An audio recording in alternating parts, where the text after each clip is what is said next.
The fault. We believe that all men are created equal. To the magnificent mosaic that is America. From radio beacon to radio beacon. I have a dream today. Change has come to America. Believe it. Knock, knock. Who's there? It's a figment of your imagination. Randi Rhodes Show. Turn up your mind. Breaking news, Michael Cohen postponing his testimony before the House Oversight Committee due to threats from the president, among others. This is from Lanny Davis, Cohen's attorney. Quote, Mr. Cohen volunteered to testify before the House Oversight Committee on February 7th due to ongoing threats against his family from President Trump and Mr. Giuliani as recently as this weekend, as well as Mr. Cohen's continued cooperation with ongoing investigations. By advice of counsel, Mr. Cohen's appearance will be postponed to a later date. Mr. Cohen wishes to thank Chairman Cummings for allowing him to appear before the House Oversight Committee and looks forward to testifying at the appropriate time.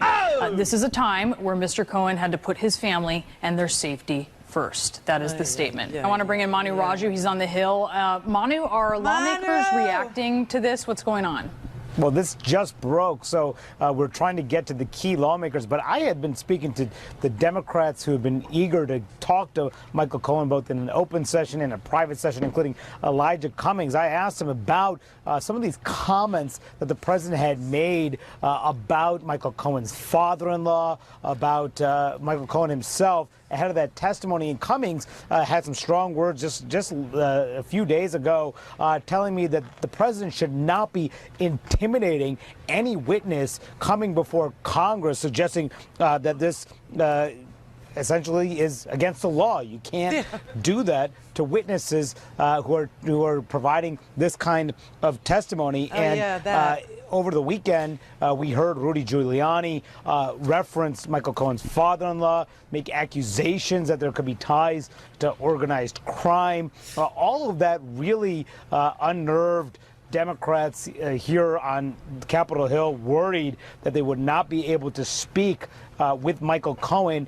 And Brianna, Republicans on the same House Oversight Committee had met with Michael Cohen's attorney, Lanny Davis, and they said, according to their meeting, that Michael Cohen didn't really want to testify. They said that it was Davis who was pushing for Michael Cohen to come forward, and they said that they were told that Cohen would not be able to testify about a range of topics under investigation by the Southern District of New York, including the president being implicated in federal crimes involving those hush money payments, as well as the Trump Tower Moscow projects, which appeared to be part of the Mueller investigation. They suggested all that would not be part of the testimony. Now, Democrats, Cummings told me yesterday that they were still having discussions about the scope of the Cohen testimony. So as of last night, Democrats still expected Cohen to come forward. So his decision to delay his testimony amid concerns about threats to his family after the president's comments and about Giuliani's comments, clearly a surprise here on Capitol Hill. And they'll have to decide whether they can still get him either in an open session or a closed session before he heads to jail. They are cruel, selfish, bigoted tools. I'm sorry, I have bronchitis. Yeah, unbelievable, huh? So they're all thugs, all of them. Michael Cohen is a thug, and Donald Trump is a thug, and the thugs all, and they all stick together. I mean, this is just wow. And Trump is threatening the family, and now Michael Cohen's wife said she was afraid she would be hurt. Of course, this is a scene out of The Godfather, the Frankie Five Fingers, the Frankie Pantangeli scene, where Frankie is, going to testify against Don Corleone. He's going to testify against Michael. And then all of a sudden his brother is dragged into Congress and said, so Frankie says, they're going to kill my brother if I testify truthfully. So therefore I won't testify truthfully. So when the senator asks him, all right, now you claim to know that Michael Corleone ordered the murder of this head of the five families and that head of the five families. I don't know nothing, Senator. I don't know. Well, we have your testimony. We have it right here. This is your written sworn testimony. Oh, yeah, that. Well, the FBI, they offered me a deal. So I said, yeah, sure. Michael Corleone did this and Michael Corleone did that. But it was all for a deal. It was all because Frankie Five Fingers, Frankie Five Angels is also a mafioso. So is, Michael Corleone. They're all in it. All of them. Filthy, dirty, disgusting, disgusting. And then when Kay says, Michael, just one time, can I ask you a question about my business? About your business? All right, just this one time. Why did Frankie change his mind? It was between the brothers, Kay. I mean, this is just so mobbed up. And this country of ours is in so much peril. I can't even explain it to you in any better way than to tell you, watch The Godfather 1 and 2 is what I could tell you. I mean, this is just so unbelievable. All right, so Adam Schiff talked today about, intimidating witnesses. And this is what's going on. The President of the United States is basically saying that the father-in-law, Michael Cohen's father-in-law, should be investigated. This is an effort, I think, quite simply at witness intimidation, the witness being Michael Cohen. We have seen the president urge the Justice Department to investigate people. We have seen Bill Barr, his nominee for Attorney General, at times suggest that it's okay for the president to suggest that people should be investigated. Well, when the purpose of that is a malign purpose, to intimidate or interfere with a witness who is being brought before Congress, that's a problem. To me, it just adds to the growing body of evidence that this president is attempting to obstruct justice. You think? And then Trump had to respond. So here's his comment about his dear, dear fixer. They were together for 12 long years. 12 years they did business together. We'd made business together. 12 years. Either you leave a bag of $2 million when I wake up, and I'll know I have a partner, or if it's not here, I'll know I don't. All right. Michael Cohen's testimony, he says he's been threatened by you and Mr. Giuliani. He and his family have been threatened. No, I would say he's been threatened by the truth. He's only been threatened by the truth, and he doesn't want to do that probably for me or other of his clients. He has other clients also, I assume, and he doesn't want to tell the truth for me or other of his clients. Okay, thank you very much, everybody. I got a very special practice. I only have one client. It's so sick. It's so amazing. It's just so... All right, and then there's this other Contra Times before we start talking about, national security folks standing on bread lines. Holy crap. This man is literally destroying our economy. He's destroying our national security. He's destroying people's lives, but not to fret because Trump has told you, it's okay. It's all okay that you should be on a bread line. But we'll get there, okay? We'll get there. This is another thing that is going on today. Which one do I want to play? Let's see. Yeah, let's do this one. Say. You saw the letter. Isn't it in the public domain? Read the letter. Why not read my letter? Read my letter. Why not invite him on that day? Because government is closed. We have said very clearly from the start. When I wrote to him the second time to say, since government is shut down, we do not. Let's work together on a mutually agreeable date when we can welcome you to the Capitol to get rid of the State of the Union address. Government is still shut down. I still make the offer. Let's work on a mutually agreeable date, as the original date was mutually agreeable, so that we can welcome him properly. What happens if he shows up on the 29th? Thank you all. What will happen if he comes to the Capitol? What? Oh, my God. So Nancy Pelosi has sent a letter to Donald Trump, which we have here. It's very short. And it reads like this. This is on Nancy Pelosi, Speaker of the House Stationery, which is very impressive. I must say, very impressive. It's to the President, the White House, 1600 Pennsylvania Avenue, Northwest, Washington, D.C., 20500. Dear Mr. President, when I extended an invitation on January 3rd for you to deliver the State of the Union address, it was on a mutually agreed upon date, January 29th. At that time, there was no thought that the government would still be shut down. In my further correspondence on January 16th, I said we should work together to find a mutually agreeable date when the government has reopened, and I hope that we can still do that. I am writing you to inform you that the House of Representatives will not consider a concurrent resolution authorizing the President's State of the Union address in the House chamber until government has opened. Again, I look forward to welcoming you to the House on a mutually agreeable date for this address when government has been open. Sincerely, Nancy Pelosi, Speaker of the House. So the question that the reporter just said, what happens if he shows up on the 29th? What happens if he shows up? I mean, this is crazy. It would be a violation of House rules. It would be a violation of the Constitution, which, says that there has to be some sort of a concurrent resolution voted on by the House and the Senate to do a joint session. So I don't think he's going to show up. In fact, I think he's also responded, and I think he believes he'll find another venue. Can I suggest the Duma? Does everybody know the Duma? It's the Kremlin's house, okay? The Duma. That's their legislative branch. Yeah, the Duma. Or the Reichstag might be, if Angela could make room for that giant person. I don't know.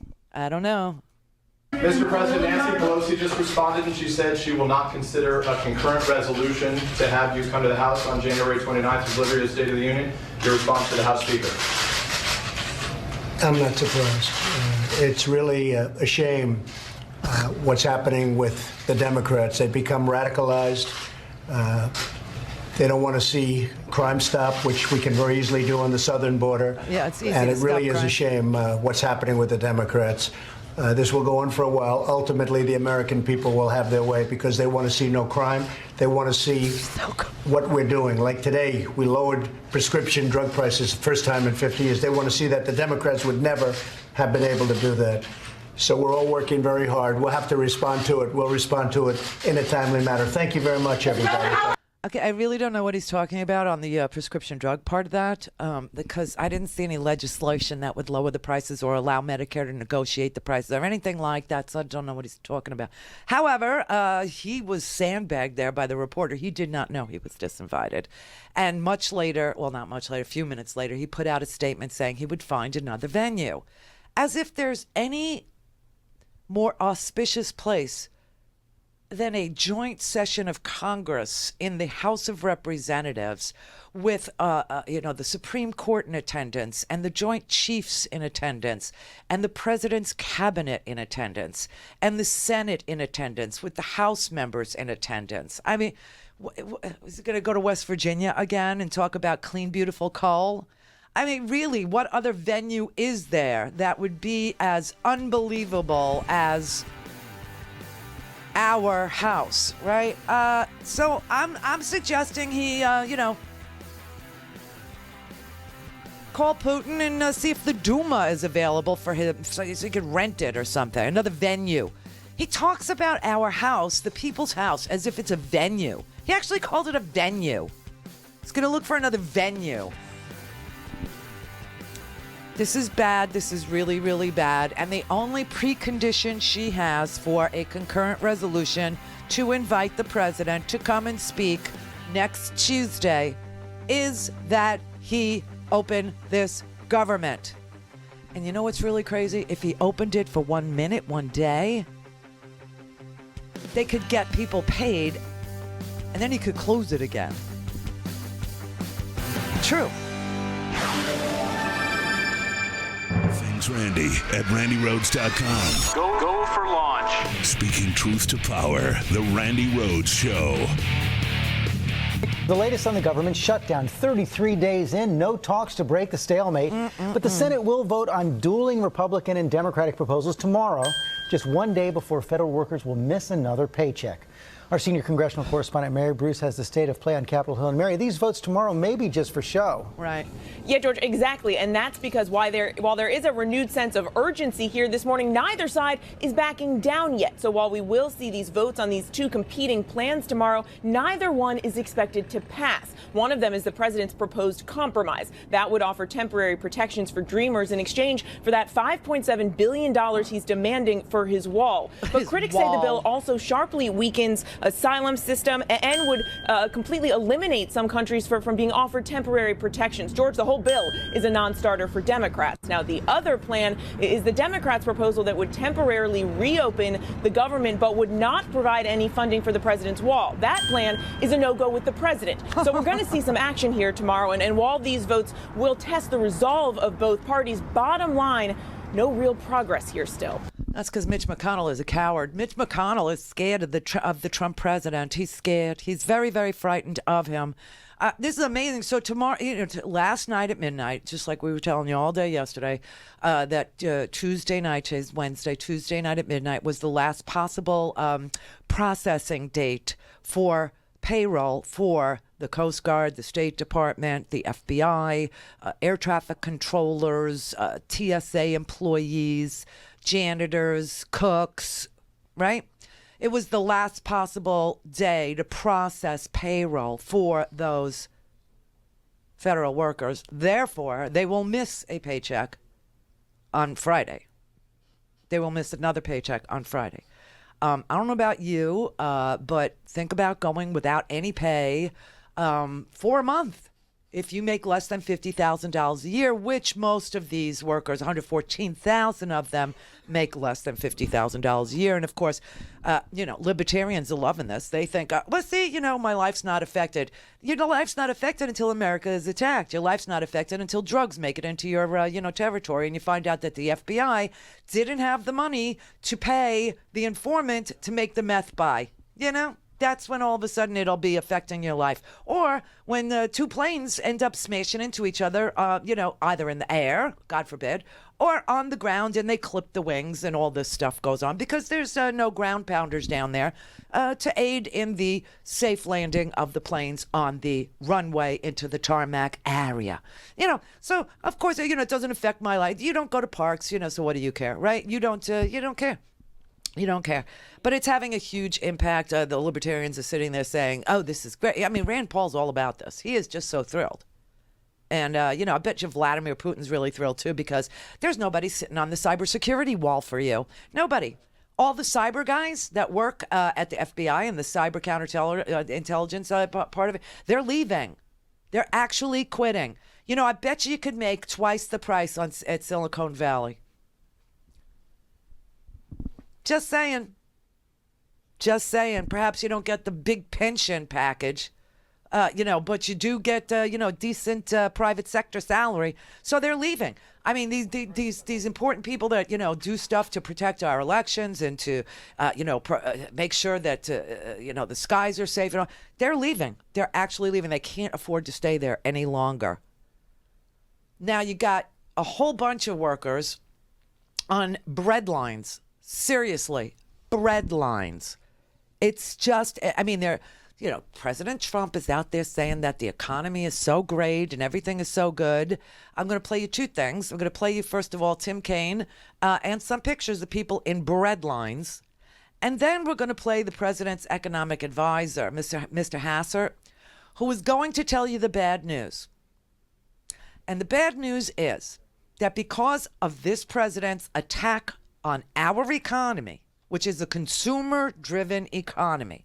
So if you take 800,000 workers and you don't pay them, and then you take another million workers, contractors, and you don't pay them, and then they don't go to small businesses, and the cascade effect of those small businesses making $50 a day instead of having a healthy lunch business and, into an early, happy hour because nobody's there to patronize and nobody has any money to spend. The cascading effect of that, leads us to a prospect of 0% growth this quarter. Not 1.8% as I have been telling you. No, zero. No growth at all. Zero. Now, Barack Obama had what? I think 8 quarters of growth over 4%, and that wasn't enough for you guys? Now we're sitting here looking at 1.8% at best and 0. This is very, very sick. Very, very sick. Senator, can you make a deal with this president? Do you agree that the bad faith is so pernicious it makes it essentially impossible to strike any kind of deal on immigration? Chris, up to today, this president has shown a fantastic ability to blow up a deal and no ability to make a deal, and especially no ability to make a deal with Democrats. He doesn't even want to talk to us or take our views into account, but now he's got to deal with the Democratic House and a strong, unified Democratic Party in the Senate. So what is going on now? We got these 2 votes that are happening on Thursday. One of them is the proposal the president laid out, which has huge restrictions to asylum, no permanent reprieve for folks in TPS and DACA. And the other is just a clean continuing resolution that would open the government until February 8th. How do you understand these 2 votes? Well, Chris, I'll tell you what should happen. We should reject the president's proposal if it's just jammed down our throat with no chance to adjust it or change it, but put it in committee where we can have a hearing about it and offer amendments to it. And we should pass the bill just opening government to February 8th to give us the opportunity to dialogue about and improve the Trump proposal. That's what I hope we'll do on Thursday. Reject the Trump proposal, but put it in committee to improve it and make it better, reopen government. I was at the restaurant today that Jose Andres has opened for federal employees. It's a cold day in Washington, and it looks like a breadline out of the Depression, people standing out, waiting in the cold to get their soup or sandwich. But we're not in a depression. The White House says the economy is great and the stock market is great. So why are people waiting in a breadline like during the Depression? It's because of this president. We can fix that on Thursday. That is so sick. That is so sick. That is so wrong. That is so disgusting. You have people who I mean, we got the Coast Guard. It's servicemen in the Coast Guard. They are servicemen and women, and they are not getting paid to patrol the icy cold seas, to patrol our oceans, our navigable waterways. And they're not getting paid, and their families are going to soup kitchens. Their families are going to food pantries. You have air traffic controllers who are getting pizza from the Canadian air traffic controllers. You have the FBI going to food pantries and food banks. I mean, this is just, here's the FBI Agents Association President Tom O'Connor. Clearly, morale is not good when it comes to the shutdown. People are still motivated to do our job because we do it because we believe in protecting the American people and upholding the Constitution. When it comes to the shutdown and having to have food brought into your FBI office to assist family members to actually bring food home so they can feed their families, that's just outrageous. I met 2 very good friends in the office this morning before coming over here, and 2 people I highly respect. And they thanked us for having the food in the office because it really helps. To me, that's utterly disgusting that the FBI is in a position to have this happen. But it does bring, there's a silver lining in that the FBI family comes together, we take care of each other, but we shouldn't have to take. It's very kumbaya at the FBI. They have found a way to love each other in such a beautiful, special way. I mean, that's sick. It is disgusting that you have agents out there that do everything from, cybersecurity to counterterrorism, counterintelligence. They have informants on the streets that can't be replaced. They need to, get their informants to, make deals, that are illicit deals so that they can, do the. You know what else they can't do? They can't even get warrants issued. They can't get subpoenas issued. They can't. It's so unbelievable. And by the way, a lot of the FBI is generally prohibited from doing outside work. So employees are asking for exceptions so that they can pay their bills, or they're quitting. They're leaving. They said that the FBI employees who've maintained contact with former colleagues say employees across departments are either looking for other work or have already quit. And the shutdown is the latest in a long stream of events, whittling away at the overall morale of the agency. Here's some of the quotes. You just heard Tom O'Connor say it. Morale has been low for some time, unsurprisingly, and the pay is not great. Some of the areas most heavily hit: cybersecurity, counterintelligence. They've lost their senior cybersecurity officials, and now it's hitting, they said it's hemorrhaging talent. Quote, everyone with anything cyber in their resume is getting out. Because you could easily go to the private sector. These are highly educated people. That's the thing about government employees in specialized areas. They're better educated than most people. But they're getting out. And what is their major role? Well, their major role is monitoring cybercrime and foreign meddling in domestic affairs online. I guess Donald Trump knows what he's doing, huh? And they can't get subpoenas? You know how many people are they're not furloughed, they're working without pay. You know how many people at DHS are working without pay? They're showing up. Why? I have no idea. But they're showing up and they're not getting paid. 200,000 people are working without pay. 90% of the DHS, Department of Homeland Security staff, are working, but they're not getting paid. So it's 200,000 people. They said they're fully dedicated to protecting the homeland and keeping America safe. There's something to say for this. It's just so unbelievable. But I just want you to, ask yourself the question: if you were a very busy, cybersecurity guy, or you're a very busy, counterintelligence guy, or you're a guy who goes out and, busts drug rings or gangs or, human trafficking rings or something like that. And you can't feed your family because you haven't gotten paid in 33 days. Are you vulnerable to, adversaries looking to recruit? Are you vulnerable? Just wondering, like I said yesterday, if the Border Patrol, all you got to do is, like when you see this commercial tractor trailer, hey, dude, all you got to do is go like this. Just wave them on through. Nothing to see here. Move along, move along. 10 grand. Go feed your family. Bam, boom, bing, bam. You think Trump would take that deal? I say Trump would take that deal. If Trump was some schlub working at the border and the president of the United States wasn't paying Trump, can you imagine? He would rationalize it from here to Hawaii, okay? From here to heaven. He'd tell you a million reasons why. You take the money is what you do. Because, you don't take the money and your family die. That's for losers. That's for losers. I'm a winner. My family's going to eat. You got to wet my beak. I'm serious.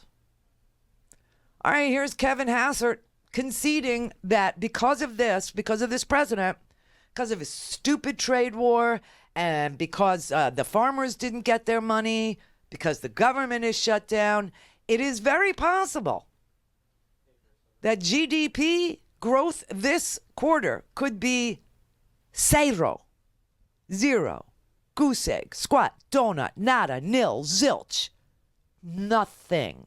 So far, because 4+ weeks into the shutdown, we've shaved off about 0.5% of GDP. Your outlook, correct, I think, last week was 1.7% GDP for Q1. If this extends into March, we're looking at 1% growth only for the first quarter. Oh my God. By your calculation, couldn't let me just ask, by your calculation, couldn't we then see zero growth if this persists through the end of the quarter? There is this thing that we're going to put your viewers to sleep for a moment, but I guess I do that all the time, right? We should let's not do that. This tonight at 11. But I just want to say that growth? The first quarter Kevin? has tended to be weak. The first quarter has tended to be weak recently. It's called residual seasonality, and it is true that if we get a typically weak first quarter and then have an extended shutdown, that we could end up with a number that's very, very low. Could we get zero growth? But again, we'll get it when the government reopens. We get that growth back. Could we get zero growth? I just want to nail this down. Yes, we could. We could. Okay. Wow. We could, yes. All right. Yes, we could. Oh, wow. Yeah, wow. Oh, but we'll get it back. We'll get it back. Let me show you what their get it back looks like, okay? I had this article since yesterday, and we didn't get there, but we need to get there. There's a lawyer who brought a case for the workers who was stiffed in 2013, okay? And those workers, you know, went in the last government shutdown. It was like a 16-day shutdown. And they went to court and she argued the Fair Labor Standards Act. She said that the Fair Labor Standards Act requires that people who do work must be paid at least minimum wage, right, and in a timely manner. That's what the Fair Labor Standards Act says. And I know a lot of people have been asking me, is there a law? Is there a law?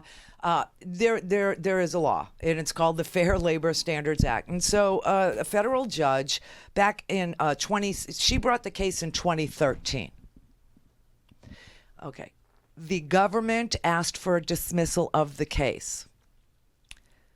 Obviously, that caused a need for more papers, more briefs, more, argument in front of the court, blah, blah, blah, blah, blah. And then finally, they said, no, we're not dismissing the case. There is a case here, and we want to hear the case, so the government is not going to get their dismissal.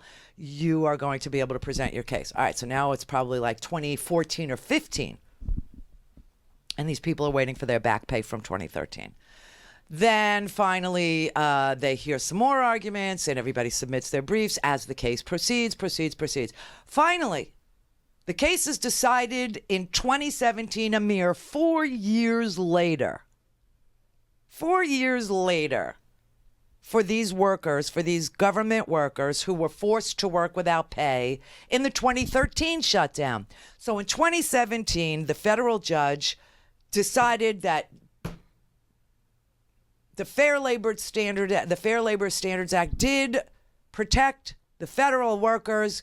They are owed back pay. In fact, he ordered that they get damages because of the late fees and because some people lost their houses and because some people, their banks were charging them overdraft fees and everything else that goes with being broke. Being broke is one of the most expensive endeavors that you could get yourself involved in. And so he said, work with no pay, can't have it. It is now 2019. Do you know that those workers who were ruled for in 2017, after not being paid in 2013, still haven't gotten their pay? Why? Well, we got to, look at all these different people's circumstances, and we have to find out, how much were they supposed, because the judge said not only were they supposed to get their back pay, but he wanted them paid double for their damages. He wanted them, they still haven't paid these people. 6 years later. You think the court is a place to solve your problems? The court ain't no place to solve your problems. There's delays, and there's motions, and there's dismissal requests, and there's summary judgment requests, and there's this, and there's that, and there's that. And then finally, you win your case. Then you gotta go and you gotta collect your damages, and then the party that's supposed to be paying your damages, they have to do their forensic accounting. And the next thing you know, it's 6 years later. To speak to Randi, call 561-270-3844. 561-270-3844. So we've got 800,000 workers who aren't getting paychecks. Second time. Yes. The government, the administration is basically saying it's only going to knock 1/10 of a point off GDP. Per week. Per week. So that's a half for the. So what does this do to our economy? So this is a problem. The 800,000 people are obviously not spending money. So that is one direct impact. But there are some subtle, different impacts that we are seeing. The first of which is all those people are spending money in stores in the past. They're not doing it right now. So maybe it's the diner near the office where they're not going to lunch. We also know the government itself is not spending as much money because they have various parts of the government closed. We also know there are a lot of small businesses and certain types of loans that are backed by government entities. Mm-hmm. Those are frozen. No IPOs. So that is why economists are thinking that although the effect may swing back once they do get the government open, it may not be as good as we think. We could see growth for the first quarter go down as low as 0. I'm talking to economists who originally thought we were at 2.2, 2.3%. Now they're saying 1. The longer it goes on, we could have a 0% quarter. Doesn't mean it will be 0% forever, but it does mean that this could have a longer lasting effect than previous shutdowns simply because confidence is starting to erode. This man is dangerous. He has no plan. He has no vision. It's everything for him is somebody has to win, somebody has to lose. He doesn't understand what a win-win would look like. He doesn't understand what a compromise smells like, feels like, tastes like. This is a man who's got a million things to hide. This is a man who was very happy to denigrate the FBI, to not pay the FBI. This is a man who doesn't believe in cybersecurity. This is a man who is very happy to see cybersecurity fall to the wayside. This is a man who's very happy to see the American economy go into the dustbin of history. He doesn't care. I got to play you this. This is so offensive. This blew my mind. Here's Lara Trump acting as if the wall is something like D-Day, asking you to do your patriotic duty. And what? Ration food, eat government they're not even offering government I mean, at least Marie Antoinette gave out cake. This is so bizarre. This is so strange. This is so privileged white ass woman. In terms of the workers who are coming to work and not getting paid, what would you say to them? Listen, it's not fair to you, and we all get that, but this is so much bigger than any one person. What? It is a little bit of pain, but it's going to be for the future of our country. And their children and their grandchildren and generations after them will thank them for their sacrifice right now. I know it's hard. I know people have families, they have bills to pay, they have mortgages, they have rents that are due. But the president is trying every single day to come up with a good solution here. And the reality is, it's been something that's gone on for too long and been unaddressed, our immigration problem. It's a wall to keep out needy families. It's not D-Day. What is she talking? A little bit of pain, and it's much bigger than any one person. This is all being done because of one person, your big orange father-in-law who supports your talentless husband. And that's why you get to have, freaking lip injections and professional hair and makeup to sit on something called Bold TV and tell people to do their patriotic duty. Their patriotic duty? I mean, to keep out needy families? This is not the D-Day landing. This is not the Battle of the Bulge. This is not World War II, where I donate my nylons for the cause. What is wrong with them? What is wrong with this family? And, the bill that Trump is putting, that Mitch McConnell is going to introduce tomorrow, the Republican proposal, Stephen Miller, this bigoted Jew, I don't know what his self-loathing issue is. I guess, it's the spray-on hair and, the way he looks, and he always feels less than, and he takes it out on everybody. I have no idea. But Stephen Miller loaded that bill with poison pills. And can I just say, Stephen Miller did something else that's really ugly. Stephen Miller ruined the name Stephen Miller. The Joker was a great album. And can I just say, Joe Walsh ruined that name too. Please, Republicans, do not come up with a candidate named Don Henley. I will have to wring your neck.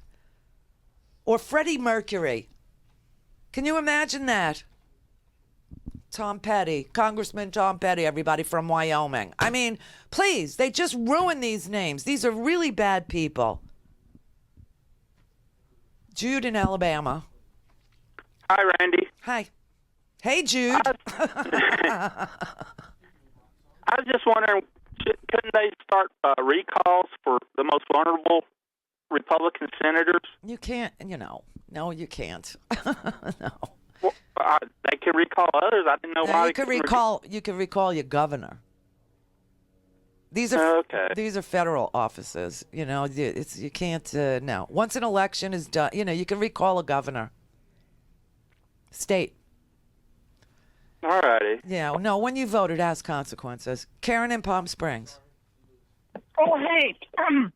Hey, Randy. Hi. I'm an international flight attendant, and across the nation, what we're doing is we're giving TSA, because we have to go through security check as well. We're giving those cards that you get at the grocery stores for restaurants. Yeah. We're not allowed to give them their supervisors any of the cards that are like Visa and whatnot that they could use anywhere. We're only allowed to give them the restaurant credit cards, which is good for the chain ones because that's all that's available, but it's not good for the mom and pop coffee stores and diners and stuff like that. But anyway, that's what we're trying to do nationwide for all the TSA people that are not getting paid. Oh, so that's beautiful. I really think that's a lovely thing. But you know, but we shouldn't have to. I know you shouldn't have to. This is all made by one man. This is not bigger than one person. This is one person who is doing this to millions of people. This is so. I mean, the workers are held hostage by this orange bozo who wants to build a vanity wall to keep out needy families so that they can't claim asylum. I mean, honest, man. And they're acting as if there's some crisis, there's some, infestation. These are disgusting here. And now I'm sitting here and you got me thinking about, a 3-year-old trying to eat at Applebee's or Chili's, right? I mean, how sad is that? But I do applaud what you're doing. It's a beautiful thing.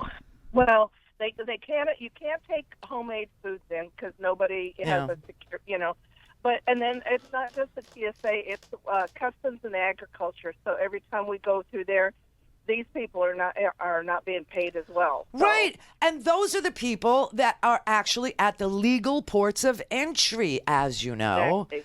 Okay, and so when you get off an international flight or when you're crossing a border, either, the Mexican border, right, the person that you're going to see is a customs person, and you're going to have to fill out your little papers, and you're going to have to get, and when you're on the plane, Karen, you always instruct us to fill out the one per family. Don't need two, just one per family. And, people are going to say, so you'll say, are you a family? And they'll go, well, we're not married. As if that's going to be a dilemma for you, right? Well, you're traveling together. Here's one. You know what I mean? But yes, those first people that you see are customs people, and they're not getting paid. So this is what I'm saying now. At airports, it's, not as bad. But on the port of entry, like say, Douglas, Arizona, Tijuana, Mexico, San Diego-ish. You think a guy who's not been able to feed his family isn't going to, be tempted somehow, which Trump would argue, is a good move, to wade through some tractor trailer full of chili cans that really have heroin on the pallets? Mm-hmm. I mean, if Trump would say, if you don't do it, you're a loser. You're a loser. Right. And the other thing they're missing is they don't have the money to buy gas to get to work. That's another thing. My God, some of these people live, an hour away from the airport, because who really wants to live near the airport? Like nobody. So they live an hour away. Listen, if you're flying out of Denver, everyone lives an hour away from the airport because the airport is an hour away from everything. It's just in the middle of La La Land, the airport. I never understood that airport. But that's the case with a lot of airports. They are far away. So now you have people that are commuting. Look at the people that work in the prisons, upstate New York. No one lives there. They have to commute. They're not getting paid either, and these are dangerous jobs. I don't get it. I don't get it. Exactly. I don't get it, Karen. I mean, all these people on an aircraft, one of the safest ways to travel was. And now we're putting what we know how to do safely, efficiently, comfortably as humanly possible in coach, right? But we're doing it as best we can. We're crying babies involved. And now they're jeopardizing the safety of it, too, on top of it. Think about the stress that air traffic controllers are under, that they're not getting paid, and it's already a very stressful It's not just that they're not getting paid, it's that the ground pounders, the people that are on the ground that talk talk to your pilot and tell your pilot whether or not, he says, I got to abort runway 2, I need to go 3 because the wind or whatever his deal is. Those people aren't there, so you got the air traffic controllers working without their backups, working without the ground pounders. I mean, this is just insane.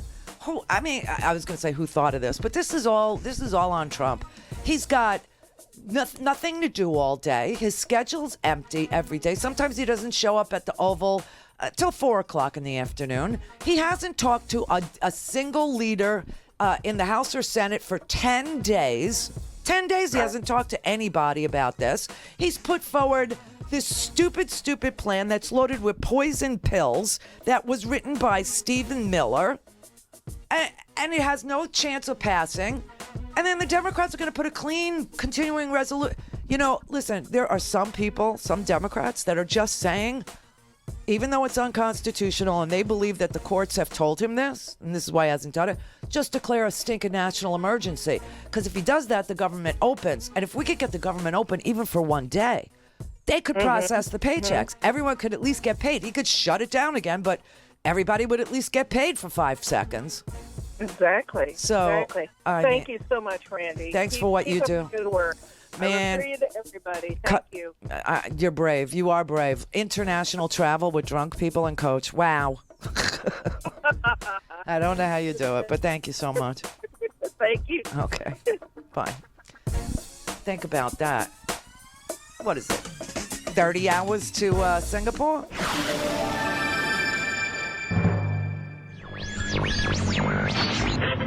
Mary had a little man.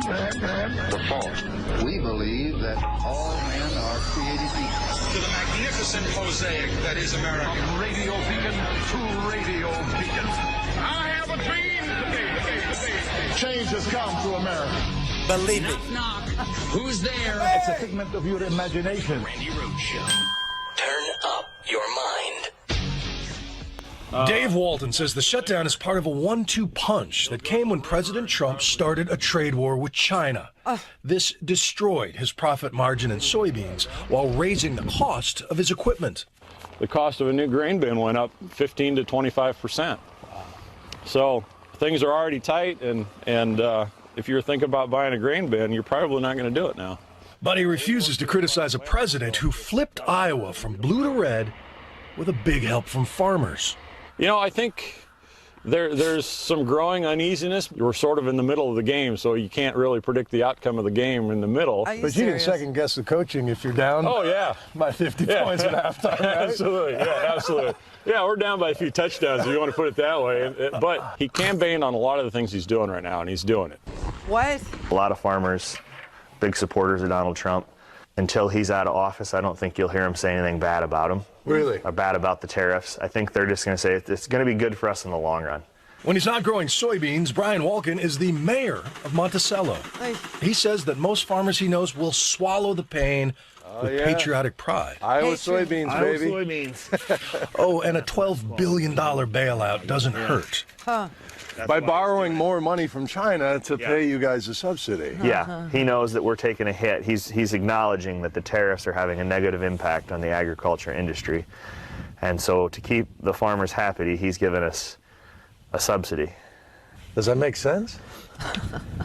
It does if his plan works out in the long run. It's unbelievable that the farmers in Iowa can still support Trump when it's costing them thousands every week. I can't believe that they're that blind. Yeah, but they're being placated with a $12 billion bailout.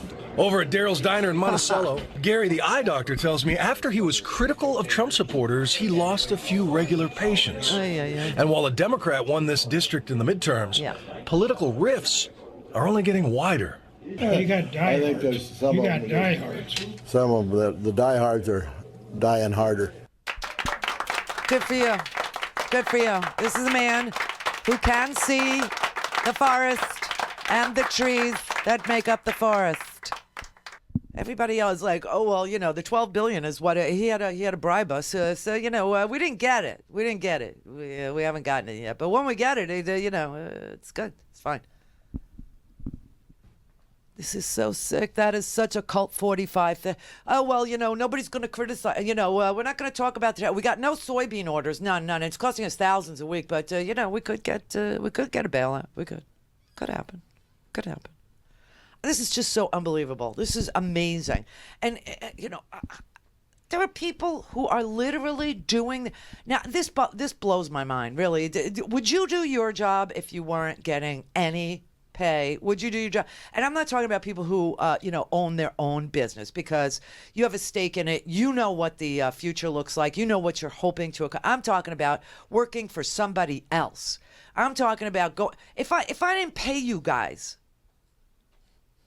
For it's like 5 weeks. You didn't get paid. Would you still come to work? Brett says yes. Randy, I don't have anything better to do. That's sad and beautiful at the same time. Gotta say, Scotty, you got 2 weeks. I got 2 weeks, right? I got 2 weeks. I'd give anybody 2 weeks. I mean, I've worked for when we worked for Air America, we didn't get paid. We didn't get paid, and I was paying my staff out of my pocket, and we had all just moved, so everybody had their moving expenses, to move all their freaking furniture from Florida to New York and City, and then we had first and last month's rent and security deposits, and everyone was, just tapped out and expecting that we would get paid once the thing launched, and then the thing launched, and, they told us, we swindled you. It was a big swindle is what it was. And, just be patient. We'll get you paid. And for me, what were we going to do? We were there, what were we going to do? So we all went to work. We were working without getting paid. So I know what that feeling is. But not because of the president of the United States deciding he wants to build a cockadoodie wall to keep needy families when there is no crisis at the border, creating these imaginary, and the thing is, he said, oh, it's national security and it's all the crime and it's the this and it's the that. Meanwhile, the FBI can't go to work. They can go to work, but they can't get paid. They can't get a subpoena because there's nobody in the agriculture department. They can't give out the subsidies to these farmers. The IRS isn't going to be able to process our tax returns. They're ordering Can you imagine? Oh, my God. You think the IRS has, some sort of bug up their ass now? I mean, can you imagine processing all these tax returns and not getting paid? Customs and Border Protection, which is what he says he's all about, aren't getting paid. Food and Drug Administration, he said something really stupid today. Well, we just did something. We just, lowered the cost of prescription drugs. And I went crazy. Me and Scotty went crazy. What is he talking about? What is he talking about? Michael Cohen's testimony, he says he's been threatened by you and... Mr. Giuliani, he and his family have been threatened. No, I would say he's been threatened by the truth. He's only been threatened by the truth. And he doesn't want to do that probably for me or other of his clients. He has other clients also, I assume. And he doesn't want to tell the truth for me or other of his clients. Okay, thank you very much, everybody. Oh, that's the wrong clip. That's the wrong one I just played there. That's, Donald Trump saying that Michael Cohen, doesn't want to confront the truth. I mean, this is just so precious coming from Donald Trump. Talking about truth, justice, and the American way. I mean, it's precious. It's really precious. No, it was when he was sandbagged by a reporter and told that Pelosi had issued this letter where she said that she will not be having a what is it called? A concurrent resolution with the House and the Senate to invite him to the State of the Union as long as the government is closed. So the reporters asked him about that. And, of course, the Democrats have become so radical. We're all so radical. And then he says, and it's just a shame because I just lowered the cost of prescription drugs. Mr. President, Nancy Pelosi just responded and she said she will not consider a concurrent resolution to have you come to the House on January 29th to deliver the State of the Union. Your response to the House Speaker. I'm not surprised. It's really a shame what's happening with the Democrats. They've become radicalized.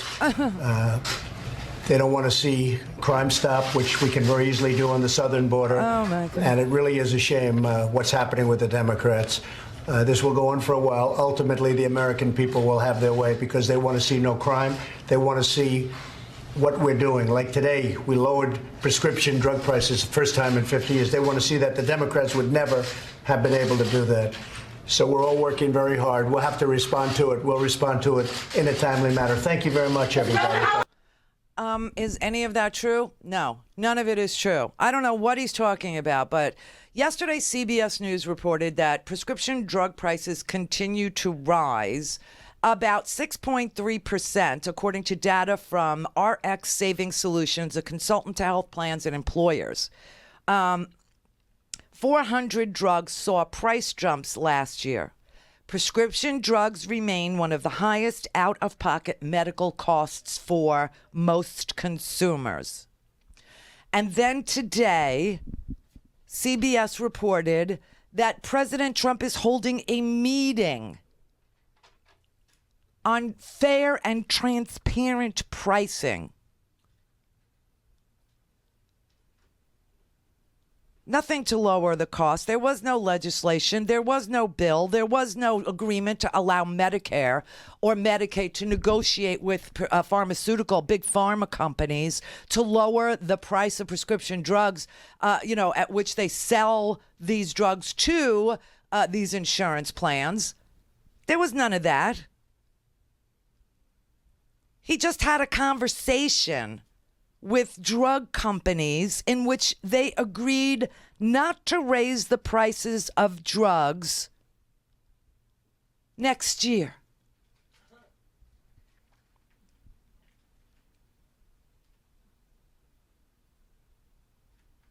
And then he tweeted a lie. Drug prices declined in 2018, the first time in nearly half a century. During the first 19 months of my administration, Americans saved $26 billion on prescription drugs. The price you pay at the pharmacy is going up, has been going up. Last year, more than 250 drugs, an average increase of 6.3%. And then 400 drugs saw even greater price increases last year.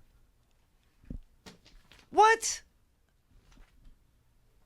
He's just such a liar. And then he said, "Oh, well, Michael Cohen is afraid of the truth." I mean, you wouldn't know the truth if you were in a room with the truth, and the truth was stark raving nude, and it had big giant boobs and a butt that tasted like vanilla ice cream. You still wouldn't recognize it.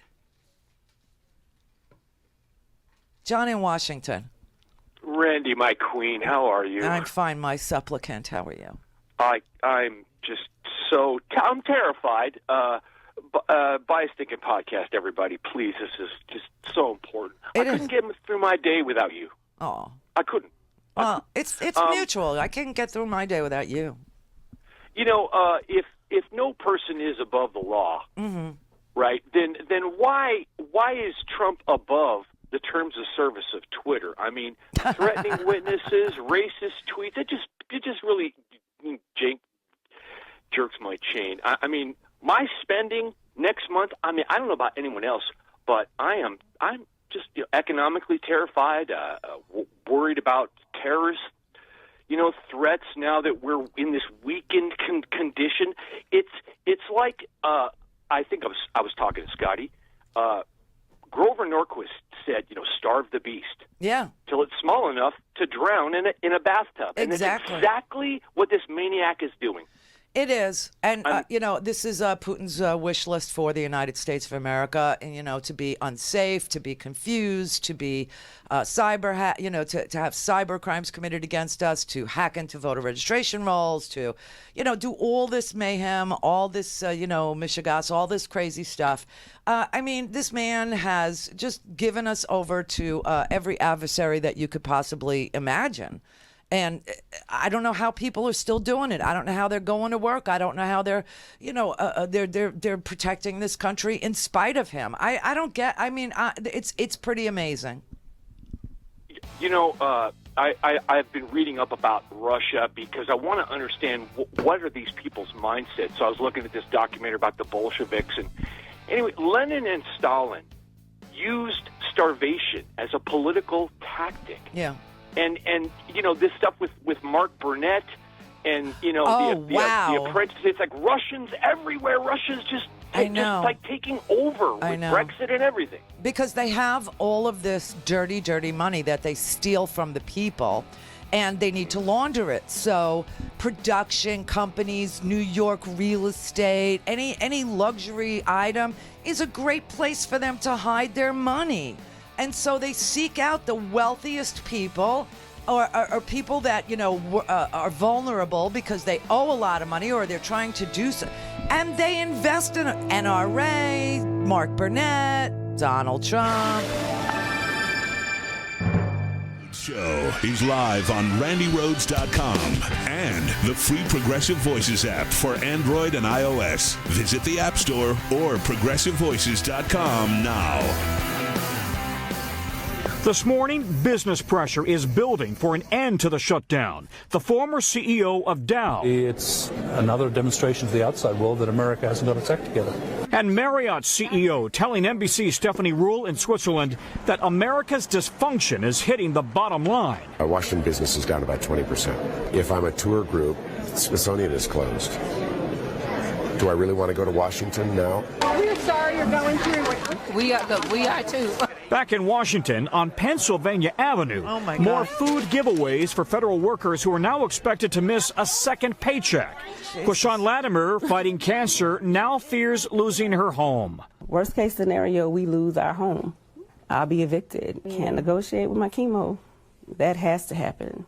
So if it's chemo or the rent, chemo wins.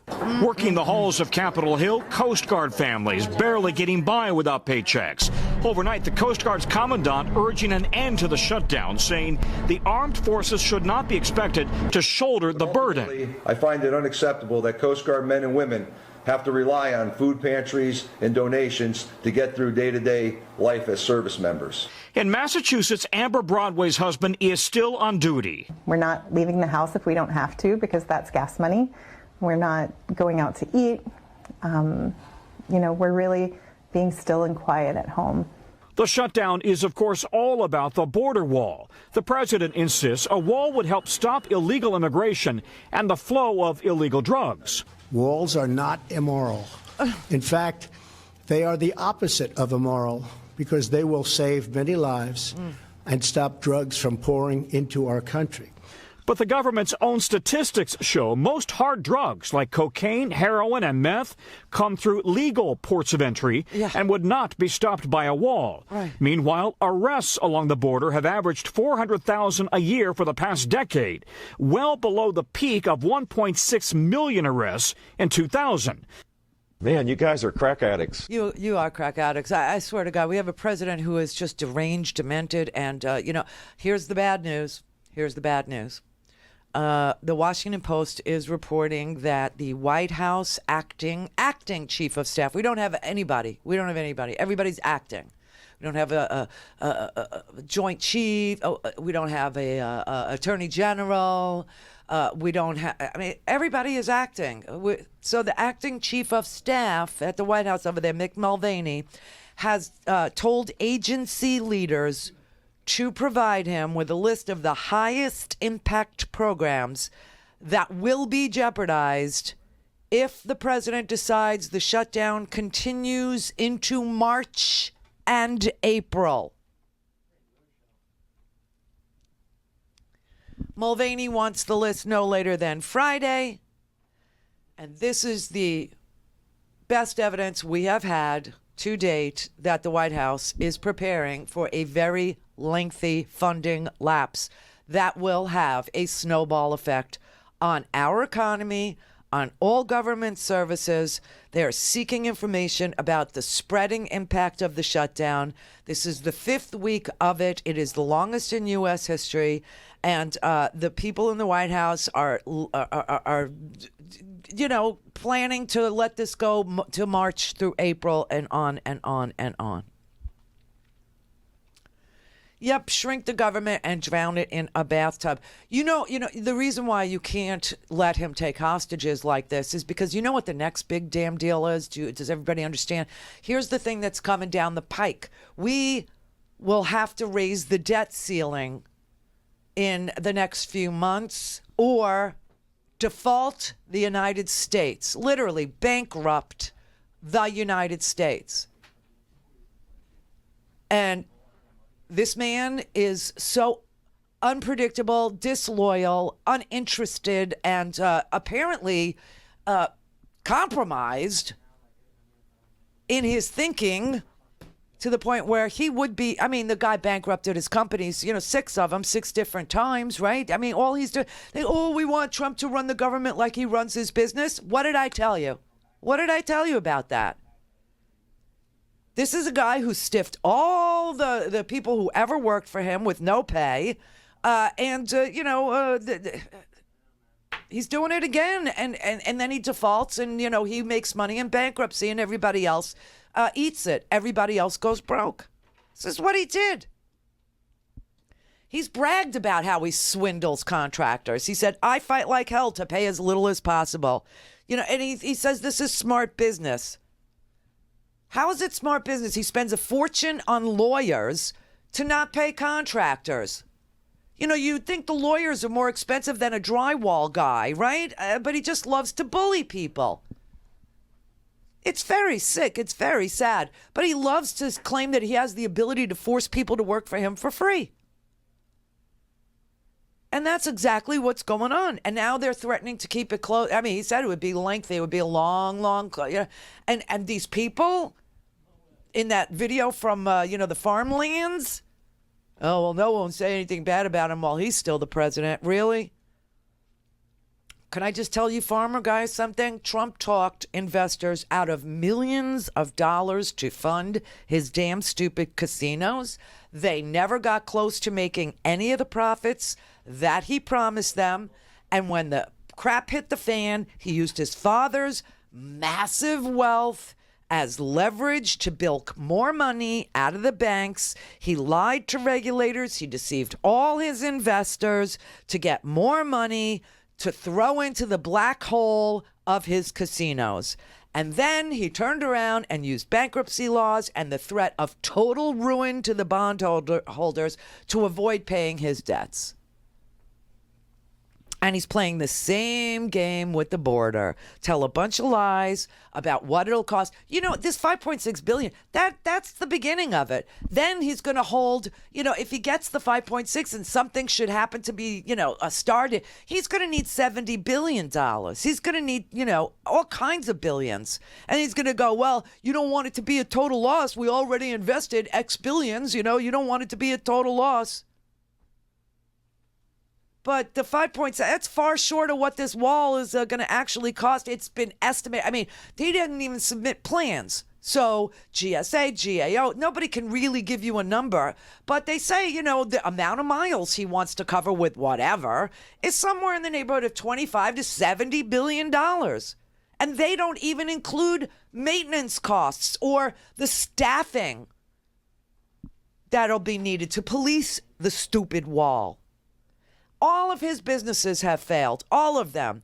And all he does is bilk the investors and the lenders. In this case, the American people who support him, the Cult 45 members, the base, the Al-Qaedas, the maggots, you're the investors. You are literally ponying up your mortgage payment. You are ponying up your seed money, your ability to get a farm loan. You are literally gambling. You're investing in him. And this is a man who has ripped off everybody who ever invested in him. To throw good money after bad in an effort to let him keep his business afloat And they sit there and go, well, I'm already in this much. I might as well just, invest a little more and see if he keeps his price. While everything goes up in smoke. This is just, he thinks about this wall in the same way. Get enough money to start construction, and then when the money runs out, the threat that the project will be left unattended to, unfinished. And he'll start exacting even larger sums of money from Congress. This is an initial down payment on a stupid wall that's supposed to magically finish itself without any more investment from us. So stupid. I thought Mexico was going to pay. Stop giving him money. Stop investing your lives in this con man. Stop it. Just stop it. You will not get a decent return from this president on anything that you are investing. And what are you investing now? You're investing your ability to stay healthy. You're investing your children's ability to stay alive, to eat, to live in a house, to make the mortgage or the rent payment, to have a working car, to have gas money to get to work. You're investing your whole freaking middle-class life in this man with gold toilets who got these gold toilets on the backs of everyone who ever invested in him. This guy is such a con man. You can't run government like a Trump business. First of all, the government is not supposed to make a profit. And second of all, Trump businesses never do. This is not a good bet. Know when to fold them. Know when to walk away. Know when to run. If you're in a room with Trump, you better count your money while you're sitting at the table. He is the wrong kind of businessman. He's a fraud. He's a swindler. He's a liar. He's incompetent. And he's selfish. He's got no compassion. Everybody can work for him for free. He takes joy in the fact that you are pledging your family's life to him. Oh my God, this is so, not American. This is so, it just doesn't feel like the American way to me. John in California. Oh, hello, Randy. Good afternoon. Hello, how are you? Hey, good. I will tell you, it's first time for a very good long time I called in. Good to talk to you. You too. Hey, I'm a current TSA employee. I run one of the security checkpoints in California. Okay. At one of the airports. And I thought I'd just call, and I don't know if you've heard from too many government workers, but I wanted to just kind of confirm with you all your suspicions about the stress they're feeling and the vulnerability not only are the officers feeling personally, but the security risk that's coming down. So we are definitely at a time where, the S could hit the fan. And I just wanted to confirm that to you. And if you want to ask me any questions, I'm open to answer. Well, how are you? have. I do. I mean, how are you getting by? What do you make? What is a TSA average? Not you personally, but what is an average salary for a TSA person? It does vary, as I'm sure you know. Depends if you're wearing blue and you're out on the floor working the checkpoints, or if you're behind the scenes at administration. So there's different what they call pay bands. Similar to GS, however, we're not under Title V like the rest of the government. A lot of the public does not know that. So we're in our own little personnel system. Yeah. And we don't have the regular pay increases like the rest of the GS government employees do. It's they're kind of subjective to their performance evaluation system, and it's very slighted. So, but to answer your question, those that are out on the floor, I think, depending on the locality where they're working, they're coming in somewhere around maybe $16 an hour, $17 an hour, maybe to $20, and upwards to maybe $30, $32 an hour, depending on your progression. So we basically have three levels of pay, those that work on the floor that are in blue. Supervisors typically in my area are in the vicinity of about $60,000 to $65,000 a year. Okay. The worker coming in is probably around 33, 35. That's what They've I been thought. there maybe 5 years, maybe 40, 45. Right. And a lot of you guys are ex-military, I'm guessing? There's a good number, absolutely. Yeah, Mm-hmm. It's a little bit less these days as we move away from war, from 9/11. Yeah, it was very heavily military based employees. All right, so early on. a guy with a family who's making 60. Let's go to the top of the pay scale, okay? Yeah. So a yeah, guy with a family is making 60, a little more than $1,000 a week before taxes, maybe taking home $800. How does this guy go for a month? Mortgage is due, rent is due next week. You know, I'm very, you know, the first of the month is a big damn deal around here. All the bills come due. My little nut here is about $16,000 a month to pay all the bills. I can't even imagine. I can't imagine zero coming in for a month, and I got to turn around and pay these bills. How is this possible? It's not going to be. It's not sustainable. And there was already talk about we're hitting the second paycheck mark this week, and everyone's the chatter is basically this is it. Yeah, it's done. It's actually done. I mean, last night at midnight, Tuesday, was the last possible payroll processing date for payroll to be paid on Friday. Now, if you were due to get paid on Friday, obviously you're not getting paid on Friday. That's correct. And then, personally, next week, I was just going to say, and then next week, Monday is the 28th. I know that because it's my birthday. Tuesday is the 29th. I know that because that's when we were supposed to have the State of the Union, which, by the way, what could he have said? The state of our union is closed. That is the state of our union. It is closed. Yeah, hello. Duh. So I don't even know why he would want to give it, but and then so it's 30 days has September, April, June, November. So like next Friday, all the mortgages, all the rent, all the car payments, all the credit card bill, everything is due next Friday. And don't forget, taxes, home insurance tax. Home taxes. You know, property taxes are due February, right? February 1st. Yes, and yes, that's right. And tax season starts on Monday, and there's. Yeah.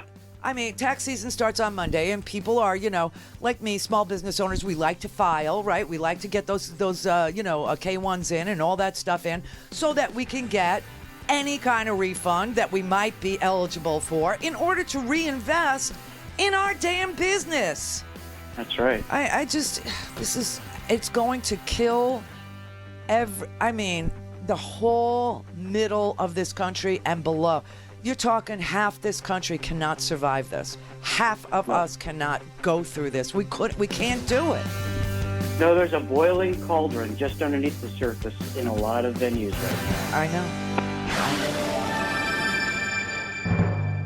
It's the Randi Rhodes Show. To speak with Randi, dial 561-270-3844. That's 561-270-3844. At some point, Stephen Miller's hand appears in every immigration deal that this White House has had. Remember, the Democrats offered him $25 billion for a wall if they would do DACA. Right. And President Miller decided that wasn't going to be what he wanted. Huh. And there is something deeply wrong with Stephen Miller. I think we can all acknowledge that. Yes. And you know, maybe someday he'll have a relationship with a live human woman. Oh. And this guy something will straighten out in his mind. That has anything but to do until with then, it. he's going to continue to be in this bizarre, hostility to anybody who comes to this, wants to come to this country. The guy is just a dark and weird figure. And he wrecks Trump's idea that Trump is this master negotiator. And so we have the short of the deal here every day, where this thing goes crazy and off the rails. Every time Trump, speaks about it, it gets less likely that he's going to get what he wants. At this point, the motivations for the Democrats to compromise are basically zero. Right. They've offered nothing of substance, and stopping Donald Trump from doing this it has become something that the Democratic base will not tolerate. Right. Paying for this guy's wall. Right. And Stephen Miller is a very weird, dark, dank dude. He is the darkness. There's no question. I think he suffers from narcissism, too. I don't think Stephen Miller can feel his feelings. I know Donald Trump doesn't have any feelings. He can't feel them because guys like this who are narcissistic like this and have narcissistic personality disorder like this, they can't feel their feelings. That's what makes them so devoid of emotion when people are starving in front of them, or when they cause people to go hungry, or when they cause people to, not go to, I mean, they don't feel anything, when they stiff people, they don't feel their feelings, because if they felt their feelings, they would cave in on themselves, because they're so full of self-loathing, self-doubt, the humiliation, shame about the things that they have done and said. If they felt any of that, they would literally cave in and probably try to, off themselves, because the feelings would be so overwhelming. So you got to remember, you're dealing with people who are literally dead inside. That's the deal. And Stephen Miller is one of those people. Jim in St. Louis. Hi, Randy. Hey, Jim. W in St. How are you today? Good. Hey, you're talking about the past week or so. You've been talking about the border wall and trucks coming through and stuff like that. I am a truck driver. Right. And we just had a pretty big drug bust at the company I work for. Did you? Yes, we did. We're across all the borders. We're a 100-year-old union company, and we're in and out of the borders and stuff like that. And here it comes to St. Louis, all the way from wherever. Huh? A commercial truck? Yeah. A commercial truck, yeah. Do you happen to know, how they packed it? Like, where on the pallet it was? Was it with, normal things, or what? How did it come? It was just in the trailer, like in a box, and it was a single shipment of whatever it was exactly they were shipping, and it was drugs. They had the dog down there and circled around it, and the whole thing. So, and it's all the time. So how the hell did that truck get over the freaking border? How did it get past customs? You're telling me, they got the truck in St. Louis, they brought out the canines, and that's, I'm all about the dogs. The dogs are the best ever. They are man's best friend. And they can sniff out cash, they can sniff out coke, they can sniff out meth, they can sniff out heroin and fentanyl. So how is it possible that the truck is waved through at the border? Come on through for yeah. 10 grand. Now, do you think it's going to be more attractive or less attractive for unpaid customs agents at the Mexican border on our side to wave a truck through for 10 grand, or less attractive to wave a truck through for 10 grand? Well, we're a pretty reputable company. Like I said, we've been around for 100 years, and, come on through, XYZ Trucking Company. Mm-hmm. Come on through. And, I wonder if your 100-year-old company has lobbyists who actually lobby over there to have the Customs and Border Patrol guys. You work for Company X, and so whenever you see a truck from Company X, just let them on through. Don't hassle them, because they're on a timetable, and these guys, if they're not driving, they don't get paid. Right. It's one of them things that, and even when I was hauling cars, I was going through nowhere, Nebraska, Mm-hmm. and I got pulled over by a state trooper. Yeah. I was passing a car. Yeah. And my left rear tire went over the yellow line. And he pulled me over. He said I had to have something to pull you over so I could check you out. Ah. And he wanted to check the car for drugs, because that's another way they transport it and stuff. So it's a beauty. Happening. It's a beauty, and it's only going to get worse. And no wall, no border, no nothing's going to stop it. They'll tunnel it under. They'll fly it in. Sarah Sanders couldn't have been more right. It comes in over the air, the land, the sea, and through the airports, and it does. And, like I said, this is like alcohol prohibition, you understand, right? Where, we created a mob in this country because you make something that people, want and crave, and some people have a huge problem with. You make it illegal. And then, if you're going to find thugs and, guys with Tommy guns or whatever, and they're going to figure out how to get it, from Canada into the United States or wherever into the United States, from Mexico into the United States. And they're going to create a criminal organization around bringing that illegal thing. So, if somebody really wanted to solve the problem and really wanted to put the cartels out of business, they would tell us to grow poppies here, you know? I mean, they would just get it over with. Sure. I work for one of the big ones, you know, and there's several big ones out there, you know, and how many of them are having the drug busts and that are crossing the borders like we are and stuff like that, you know? So yeah, it's,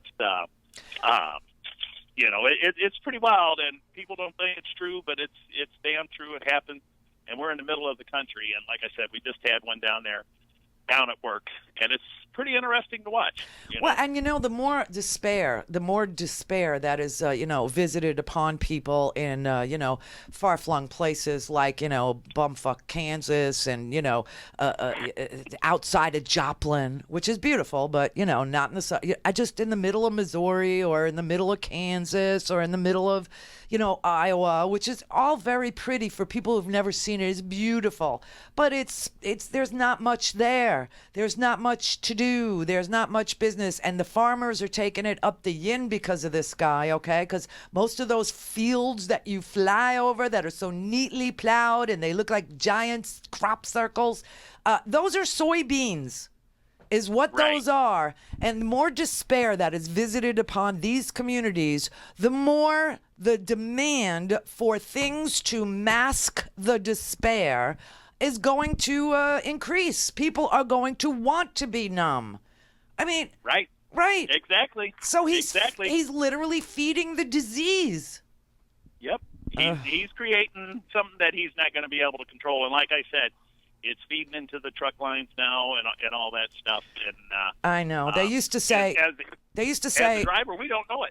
You know. No, I know. I mean, listen. I've hauled, as you know, I've hauled stuff. I've taken beer from Milwaukee to St. Louis, dropped off the beer, picked up bottles, drove the bottles to Houston.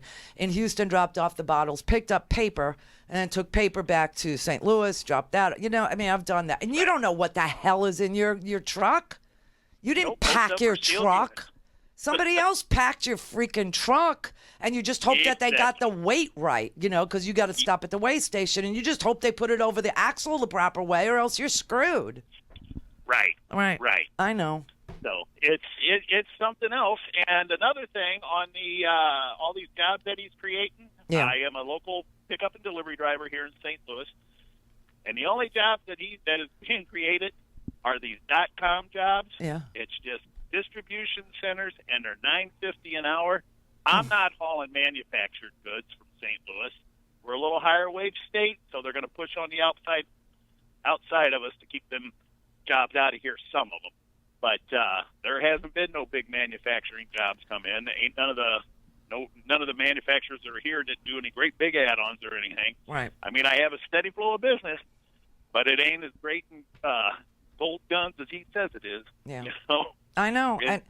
And I'm telling you, all this stuff that he's doing, these stupid trade wars and this shutdown of the government and all these other things, we're going to have zero growth this quarter. I mean, zero. Yeah. And he just gave away the Treasury. So now we have to raise the debt ceiling to pay for these tax giveaways. I mean, this is it's a disaster. It's an actual disaster that's just about to, strangle this country. I'm telling you. It's about ready to implode because things are slowing down on our side. Yeah. And the whole thing, and you see that on, where I'm getting 3 shipments a day out of one place, I'm maybe down to 2 or 1. I hear you. I know it. I see it. I I know. Still be up to the 2 or 3. See, and you're the guys. You're the front lines in commerce. And so when you tell me this, I know all the numbers that are on my paper are actually real. Yes. So it's slowing down. They've cut the overtime. Guys are at the process of starting to get laid off and that. They haven't yet, but so things aren't really that super outside of .com things. Yeah. That's a big part of our commerce, but as far as our manufacturing base and stuff like that, it's sparse. It's trending on the slower side right now. So, I got you, Jim. Thank you. Thanks for keeping me in touch with what's going on out there. Thank you, because I can't be there. I can't be there. All right. I miss it, though. Thank you. Be Thank safe. you. Buy a podcast and support the show if you can. Thank you. Okay. Appreciate you. Gregory in South Carolina. Hi, Randy. I just wanted to say what a thing karma can be. I wanted to say what a bitch karma can be. And the reason why I say that is when you think about it, this all became unleashed from the FBI in New York sitting on Weiner's computer for what? 11 days before the election, so hateful of Hillary that all they wanted to do was defeat her by any cost necessary. And look what they've done. Now they're sitting in a breadline. They have watched the man rip their ASS off. This is, for people who don't understand the expression to cut your nose off to spite your face, you're now living it. That's right. Thanks, Greg. That's very important for people to understand. Karma is a bitch. This is something that was self-inflicted by, seriously, white supremacists, misogynists, people that just hated.